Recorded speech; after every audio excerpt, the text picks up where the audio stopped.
What's up, guys? It's me, it's the ALE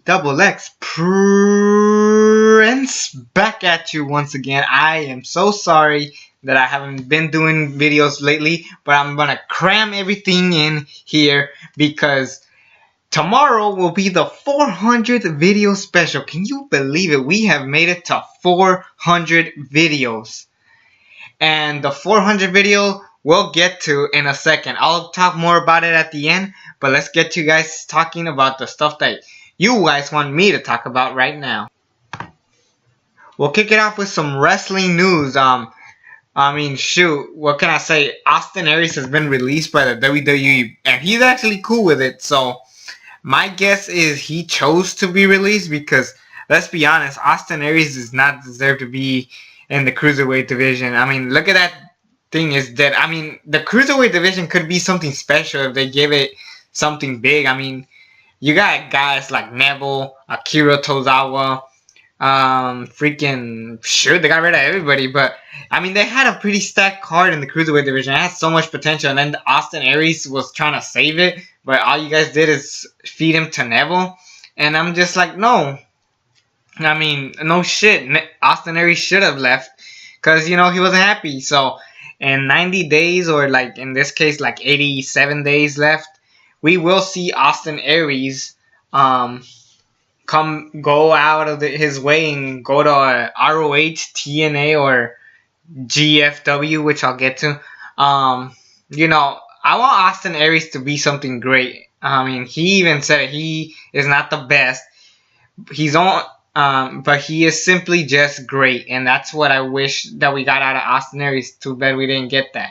And Austin Aries, honestly, good luck. I know deep down WWE is gonna bring him back, particularly when Vince McMahon dies or retires. But that's just gonna happen. It's just, I call it like it is. I see Austin Aries coming back, but honestly, he should go to ROH or TNA, you know, something that will make him a big name. Obviously, he won't go to Lucha Underground because those shows are pre-taped. But, you know, he could do something big in other promotions. So, I hope Austin Aries does something great. Because, I mean, you look at Punk, Daniel Bryan, Joe.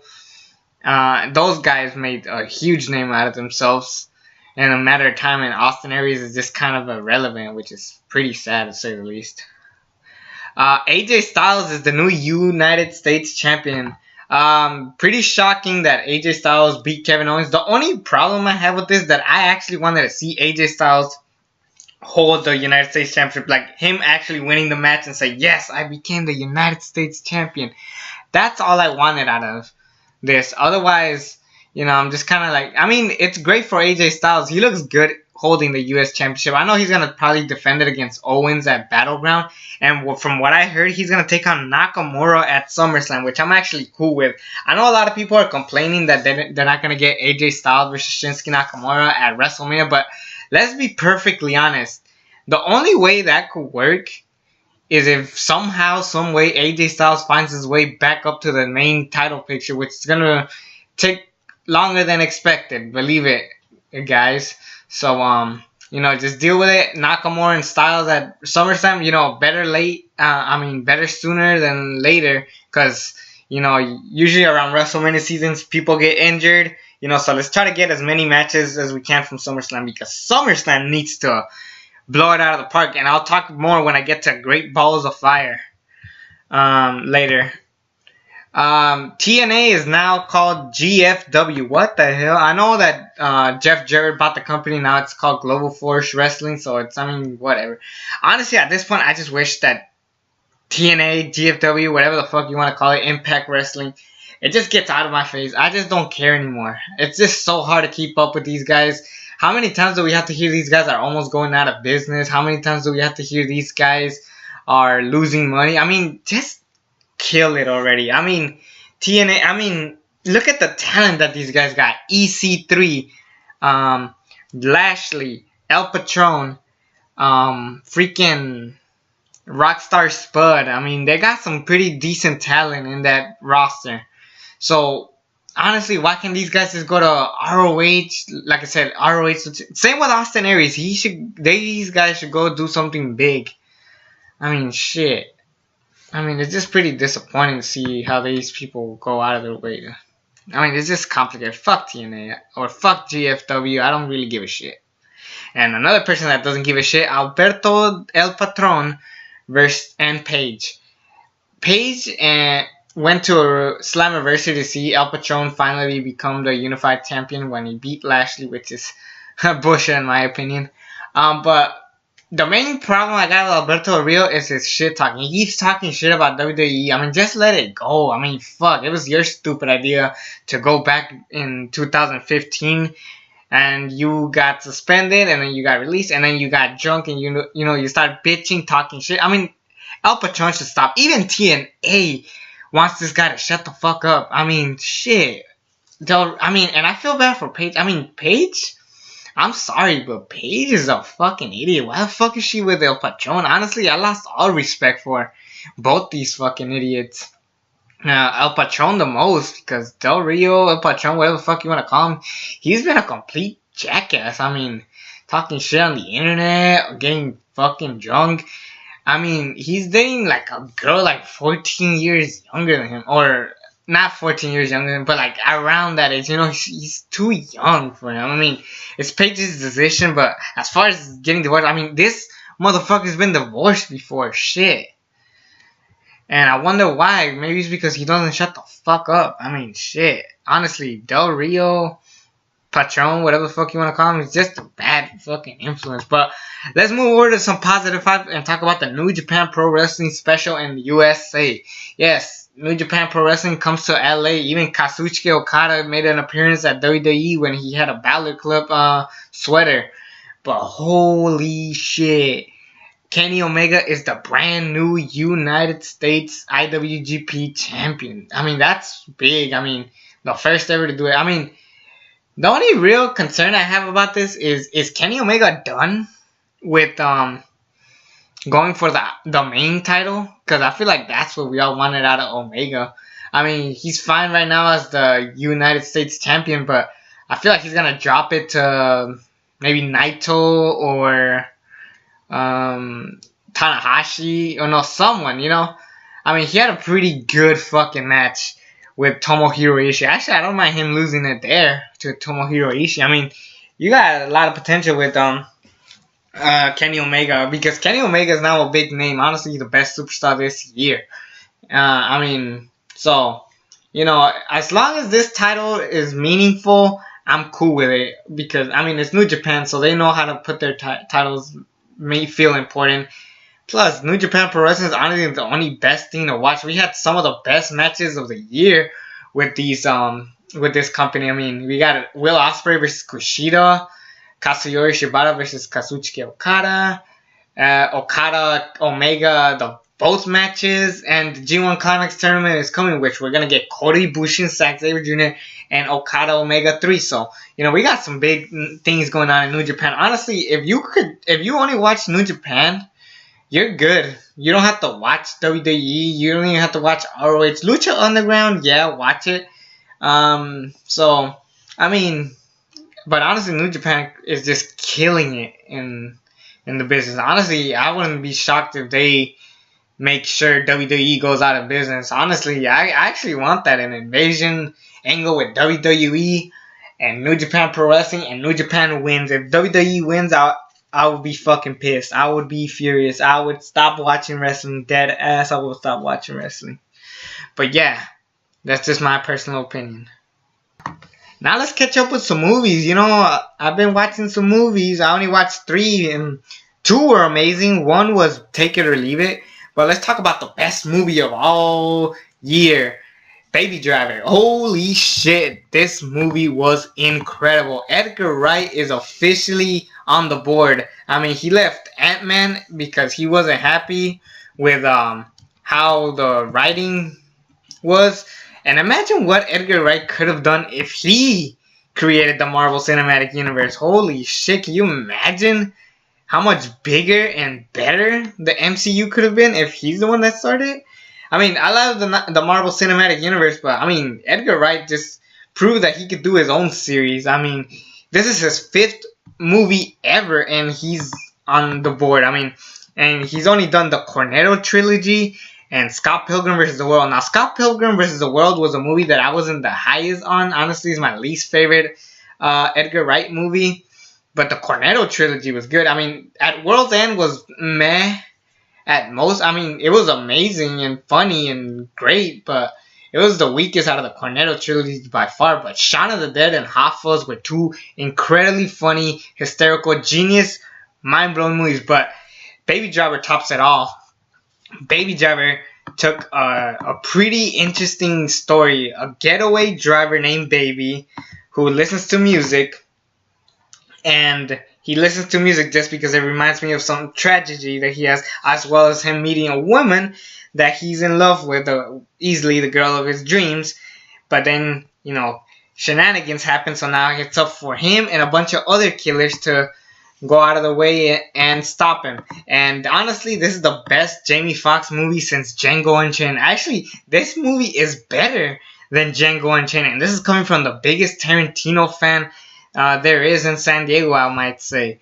But holy crap, I mean, you got some amazing acting in this movie. I mean, you look at the cast, you have some B-ish celebrities, but you have like an A+ director, so then that just gives it a lot more potential. I mean, Jamie Foxx was funny and enjoyable. Honestly, one of my favorite parts actually happened in the trailer.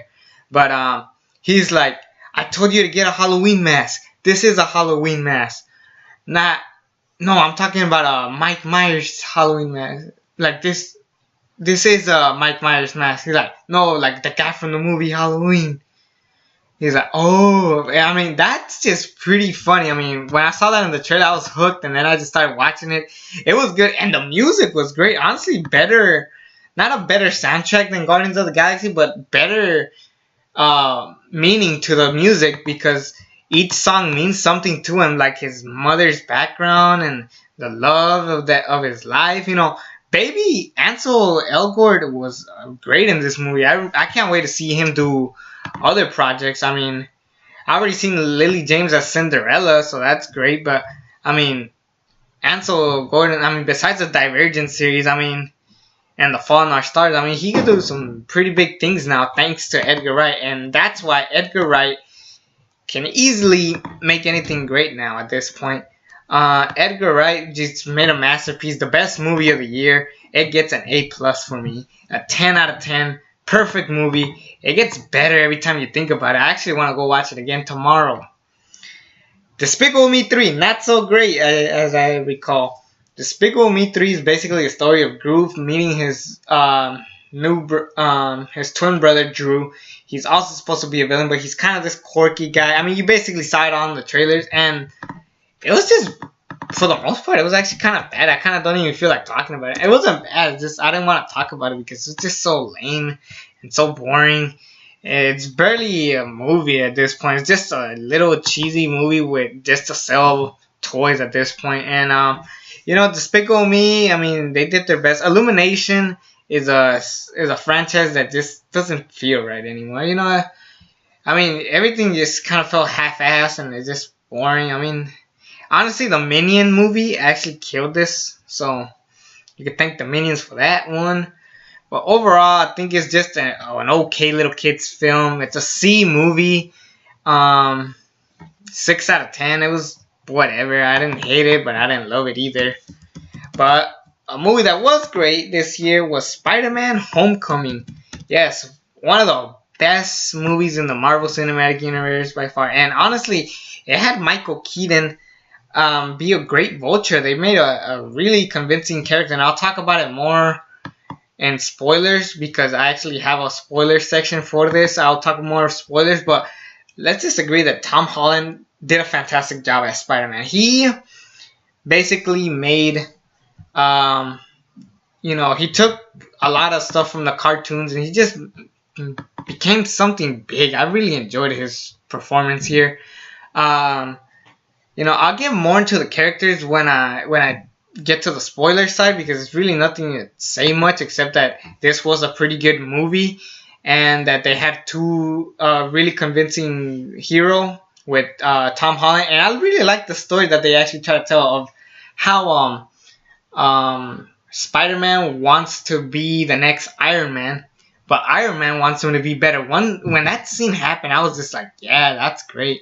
As far as problems with this movie goes, some of the characters I really didn't enjoy that much. Like, personally, besides Marissa Tomei being a hot ass May Parker, that's about it. I mean, she really didn't add on to the story. Tony Revolori as Flash was take it or leave it. Other characters were fine, but not as memorable. Danny Glover was a disappointment to an extent, because we all thought he was going to be Miles Morales. Spoiler, he's not. He's just a guy. But overall, this is one of the better Spider-Man movies. Easily the best one since Spider-Man 2. And I gotta say that I have been a big fan of Spider-Man. I have seen every single one of these movies in theaters. Even the shitty Spider-Man 3, Amazing Spider-Man 2. I've seen them all in theaters. And it was just great to see this other one once again. Yeah, so here's where I talk about spoilers when it comes to the Spider-Man movie. Spider-Man, this movie takes place in high school, so they try to take it into a different type of story. Like, this mainly compared to Ferris Bueller's Day Off. And also, like I mentioned, the characters were good to an extent. I mean, Zendaya, she played a character named Michelle. She was kind of a weird emo punk kid.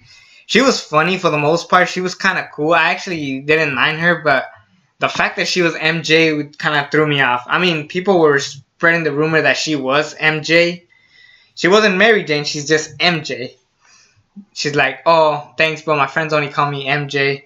And it was a cool. It's a good what's it called?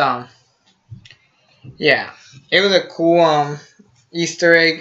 This movie was full of Easter eggs. They even reference some stuff from the cartoons, even the theme song. They got everything as far as Easter eggs. They even brought up villains like Shocker, and then at the end credit scene, Michael Keaton goes to jail, and he bumps up into Scorpion. So Scorpion's probably gonna be in Spider-Man 2 or whatever. It's gonna be Spider-Man. I don't think it's gonna be Spider-Man Prom.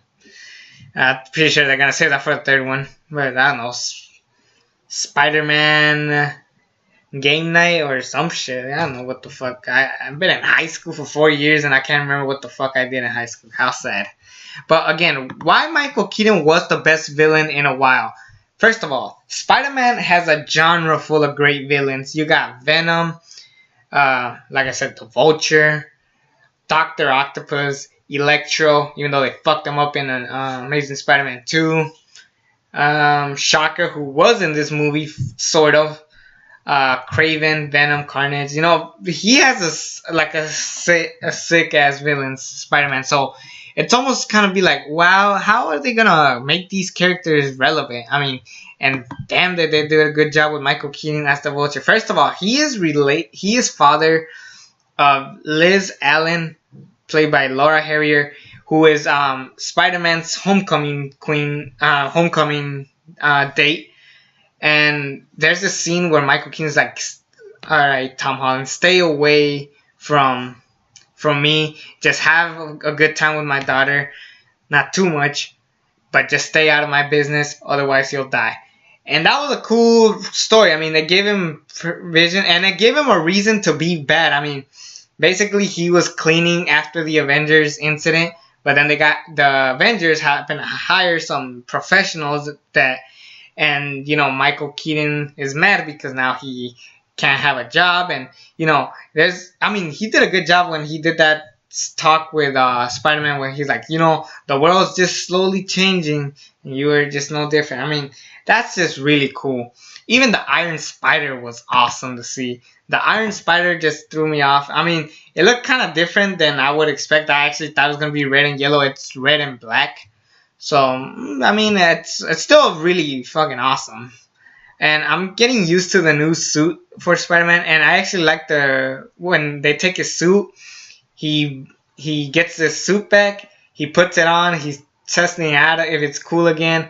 And then Aunt May's like, what the? And then the movie just cuts off, and it was just really funny and really great. Overall, like I said, this was a fantastic movie. Really fun.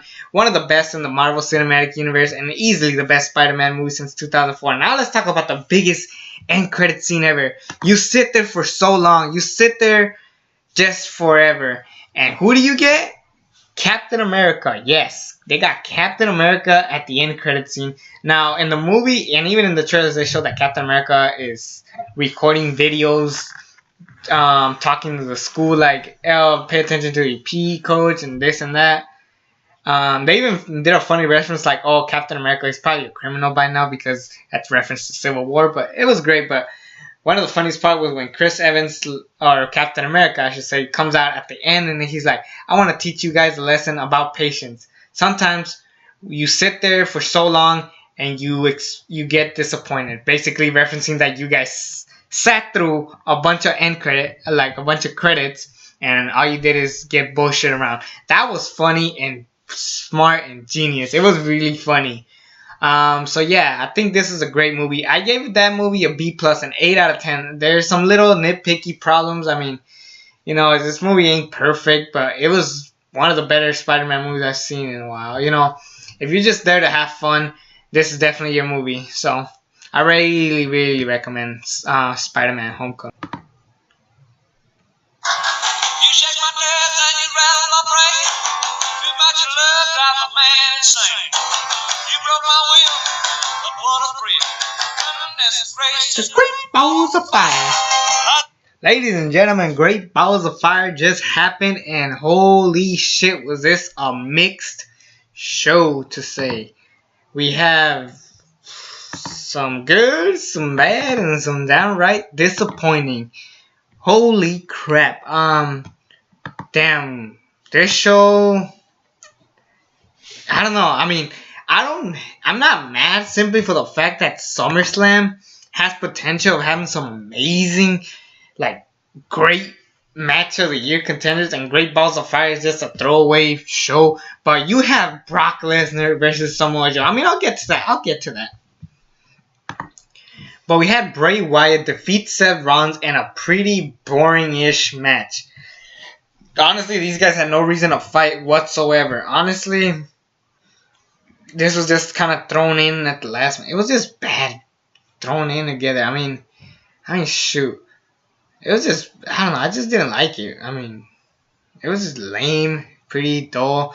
Bray Wyatt beat Seth Rollins by poking him. I mean, Seth Rollins and Bray Wyatt have been booked like shit. Both guys deserve to be on SmackDown. Why the hell are both of these guys on Raw? These guys are booked badly. Honestly, if these guys were on SmackDown, these guys would be the ones fighting for the WWE Championship, not Jinder Mahal and fucking boring ass Randy Orton with his fucking suplexes, clotheslines, and RKO out of nowhere.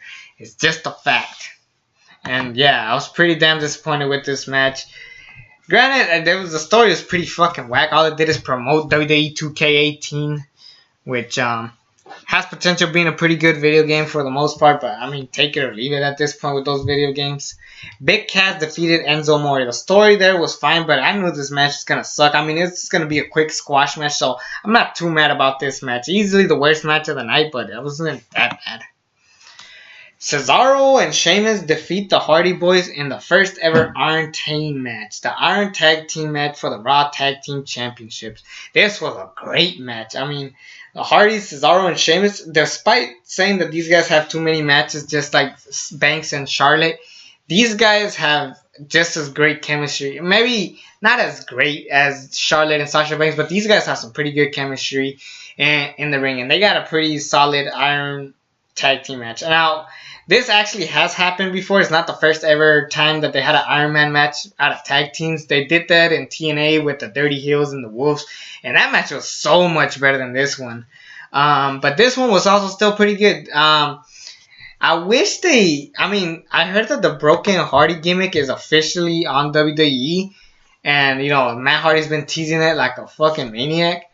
But, I mean, honestly, the only way this match could have worked is if Matt Hardy did a freaking twist of fate to Jeff Hardy you know, people were chanting delete like crazy. The crowd was fucking good for this match, and I really enjoyed it for the most part. Easily the second best match of the night. I really enjoyed it. I'm just wondering what the hell exactly are Cesaro and Sheamus gonna do now.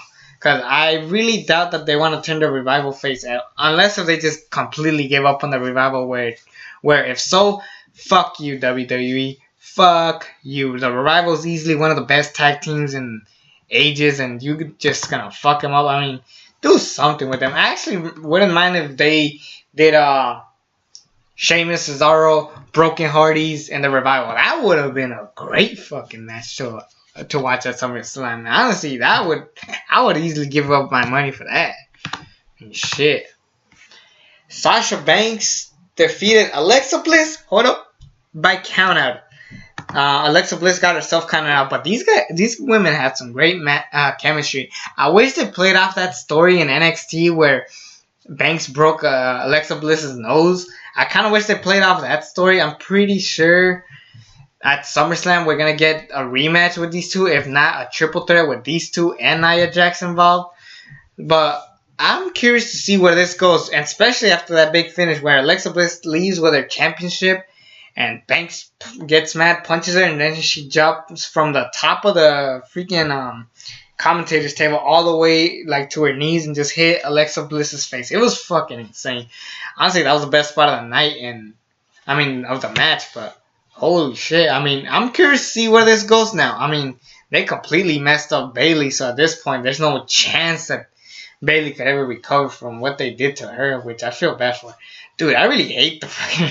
The more I talk about other stars like Aries, Bayley, freaking the Revival, I'm getting more pissed off of how Raw's been booking their fucking stars. I mean, they did a great job in promoting this show, but shit, they've been doing a bad job with these motherfuckers. Sorry about that. I just got a text. Miz defeated Dean Ambrose in a 4-on-1 handicap match. I'm just calling it like it is. All it was is Bo Dallas, Curtis Axel, you know, a bunch of interference. It was just bad booking. I mean, I'm glad that the Miz retained. I'm wondering who he's gonna face now. I'm starting to think that he's gonna go take on Finn Balor for the IC championship. That's just my guess because Finn Balor is not done shit. I mean, he wasn't even on this show. I mean, that's what really pissed me off too because what happened. Honestly, what I personally would have done. Hold on, I'll talk about Finn Balor later. This match, take it or leave it. I mean, I'm glad that the Miz is doing something with him. I mean, he's making Dallas and Axel something, so I'm glad about that. So I'm just curious to see where this goes with the Miz to Raj. Dean Ambrose turn heel, and then we'll be fine because Dean Ambrose ain't done shit. Otherwise, go to freaking the indies at this point. I really don't care. I mean, shit. Honestly, WWE should just sell all their stars at this point. If fucking Vince McMahon is still gonna be a fucking asshole, it still runs shit with Kevin Dunn. Fucking stupid asses. But like I said, Braun Strowman defeated Roman Reigns in an ambulance match. Holy shit, this match was great. Match of the night by far. These guys beat the living shit out of each other. They used chairs. They even used the stage. They just brawled. I wish they had blood during the match. They do have blood in this match afterwards, especially with that big finale. But freaking what was I gonna say?